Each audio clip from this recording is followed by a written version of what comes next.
आगे बढ़ते हैं और सत्ता में बात अब एक ऐसी किताब की जिसे दुनिया की सबसे विवादित किताबों में से एक माना गया, जो 36 साल पहले प्रकाशित हुई जब तो भारत के साथ पूरी दुनिया में हंगामा मच गया था और भारत में इसके आयात और वितरण पर बैन लगा दिया गया था। यह किताब है द सैटेनिक वर्सेस, जिसके लेखक सलमान रश्दी हैं। यहां आपके मन में यह सवाल जरूर होगा कि इस नॉवल के पब्लिश होने के करीब 4 दशक बाद आज हम इस किताब की बात कर क्यों रहे हैं।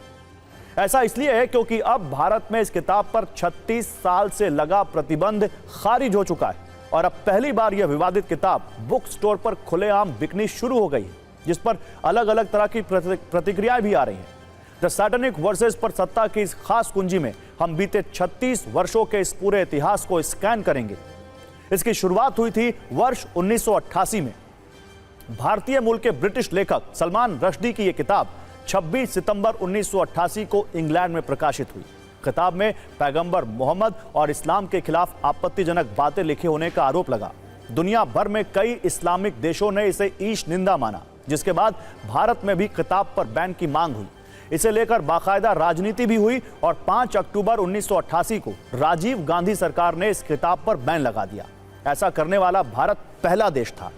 यह प्रतिबंध भारतीय वित्त मंत्रालय ने इंडियन कस्टम्स एक्ट के सेक्शन 11 के तहत लगाया था।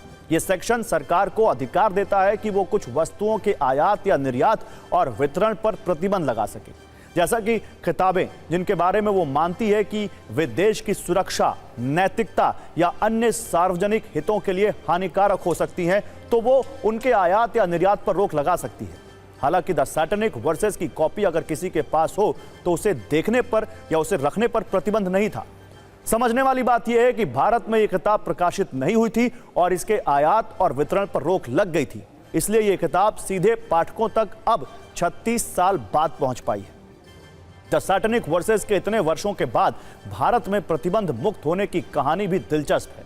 इसको लेकर सरकार ने ना तो कोई नया आदेश दिया है और ना ही पुराना आदेश वापस लिया है, बल्कि यह इसलिए हुआ क्योंकि प्रतिबंध से जुड़ा पुराना आदेश सरकारी रिकॉर्ड में गायब हो गया। दरअसल कोलकाता के रहने वाले संदीपन खान ने 2019 में दिल्ली हाईकोर्ट में किताब पर बैन के खिलाफ याचिका दायर की। उनका दावा था कि किसी भी आधिकारिक वेबसाइट पर प्रतिबंध के आदेश का नोटिफिकेशन नहीं है। सुनवाई के दौरान भी केंद्रीय अप्रत्यक्ष कर और सीमा शुल्क बोर्ड के अधिकारी बैन का आदेश नहीं दिखा पाए, जिसके बाद हाईकोर्ट ने पिछले महीने पुराने आदेश को गायब मानते हुए द सैटेनिक वर्सेस से इंपोर्ट बैन हटा लिया। हालांकि इंपोर्ट बैन हटने के बाद भी यह सवाल था कि विवाद और हिंसा के इतिहास को देखते हुए भी क्या कोई प्रकाशक और बुक सेलर इस किताब को प्रकाशित करने और बेचने की हिम्मत जुटा पाएगा। लेकिन अब यह किताब इंपोर्ट होकर बुक स्टोर्स पर खुले आम बिक रही है। तो देखिए, हूटर बज चुका है, यानी सत्ता में अब आज का टाइम खत्म हो गया है। कल शाम 7 बजे आपसे फिर मुलाकात होगी। तब तक सभी न्यूज मित्रों से हमारी गुजारिश है कि वो सत्ता की न्यूज रील्स को ज्यादा से ज्यादा शेयर करें। नमस्कार।